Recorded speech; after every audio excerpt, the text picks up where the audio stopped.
I'm gonna use my DeWALT 12-inch miter saw for the first time to build the Craftsman 2 cabinet and nice maple hardwood top using my scrap hardwood leftover. And let me show you how it works. The clamp is really important. You can mount it on either side. There are 4 mounting points to insert that clamp.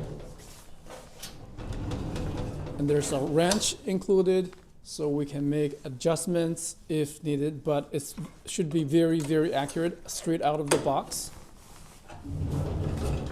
The mitre adjustments, so push this one down and rotate. And there are positive stops, you can definitely feel it. Lock it in place.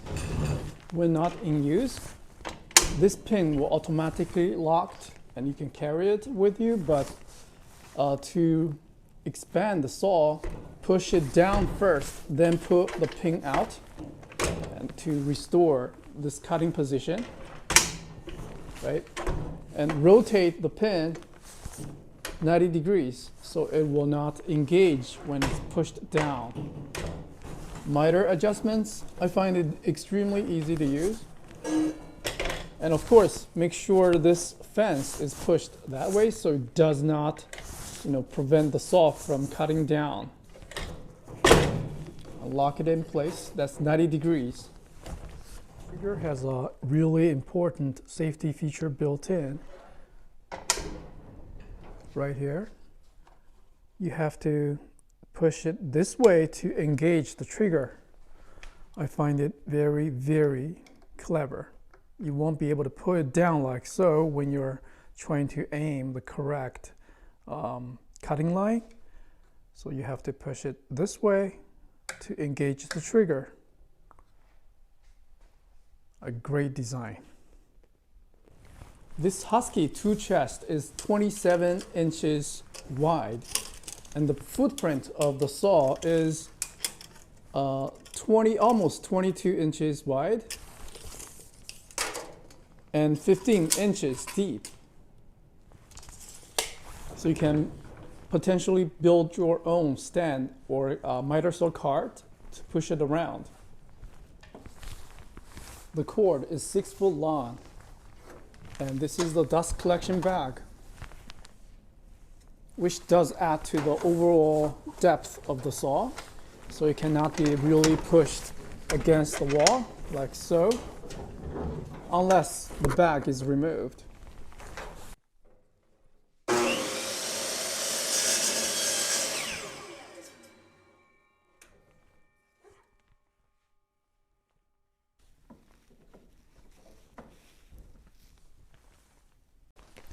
Remember to always use the clamp.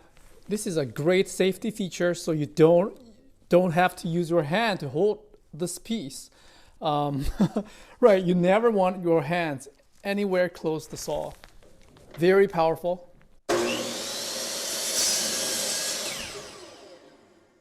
Wait for the saw blade to fully stop, then lift it up to avoid any potential kickbacks, especially when this piece is pinched. If you have a stopper on this side, you have to wait for the blade to come to a full stop.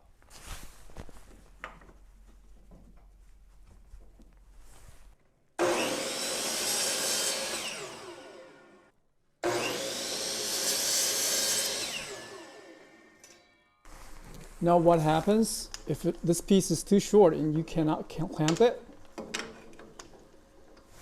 Do this.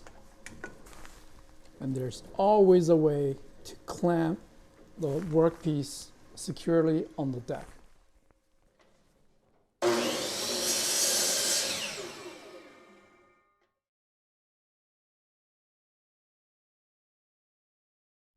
The dust collection is great. This is what happens after about 5 cuts.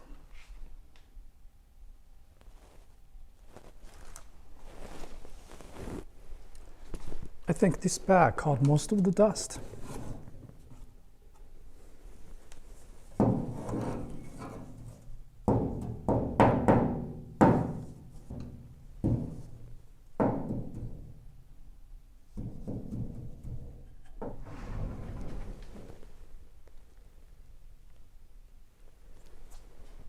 Very, very happy with the design. The build and finish is fantastic.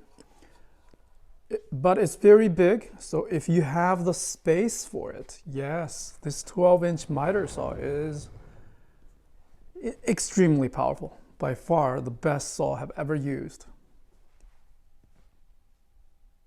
Thank you very much for watching. Hope you find this review helpful. Now this side is not perfect. I can clean it up by using a circular saw. And the final strip here can be done with the circular saw or a table saw. I probably just use a table saw because, you know, miter saw is good for cutting things to length and table saw for cutting things to width.